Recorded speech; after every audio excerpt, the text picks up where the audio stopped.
My brothers and sisters, it's great to be able to be with you as we prepare for the 4th of July weekend. I hope you have a happy and safe weekend with your family. Things are different, obviously, this year because of the coronavirus, but please enjoy your family, your friends, and be safe. Many of you have had the opportunity this last weekend to attend Mass at your church for the first time in a long time.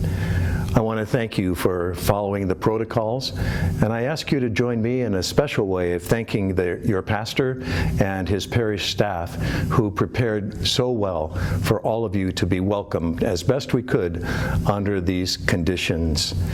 We are grateful that many of us were able to receive the sacrament of the Eucharist in Holy Communion. I know it was a little different. I know it felt a little strange, and I know that all of the things that we have to do are very difficult for us, but we received the Lord in Holy Communion.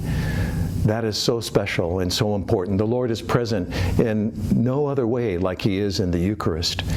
And I know that we all understand the importance of the bread of angels and the bread of life that we have to sustain our faith. So thank you for all those who made it possible.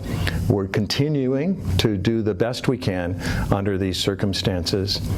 I want to again apologize to those of you who are elderly or homebound or not able to come to church at this point. You still can't receive the Lord in Holy Communion, but you can make room for Him in your heart and open your heart for Him. Secondly, I want to wish again all of you a happy Independence Day this coming Saturday. We thank God for the country that we live in, the United States of America. It's not a perfect country, and yet we are striving, hopefully, to become better and better all the time. What we can do as Catholic citizens in our country is to continue to support human life, to defend it, to respect it. Every life matters. Every life is a valued creation of God our Father. The unborn, the migrants, the victims of racism, those who are discriminated against in any way, prisoners, any group that is not respected. You know, freedom is not the permission to do whatever we want.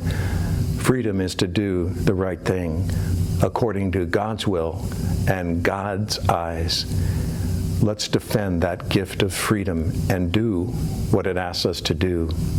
Our country is built on the foundation of peace and justice and freedom. Let's make sure that we do all we can to provide that continued foundation for our country. And finally, as we reflect on the difficulties of the coronavirus, I'd like to share a prayer that, again, one of my sisters shared with me.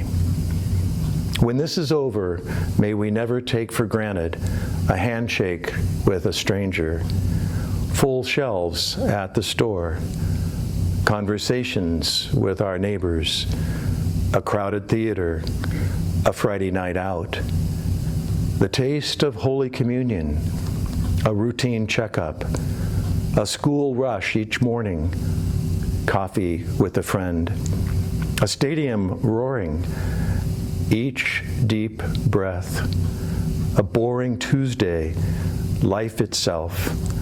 When this ends, may we find that we have become more like the people we wanted to be, we are called to be, we hoped to be, and may we stay that way.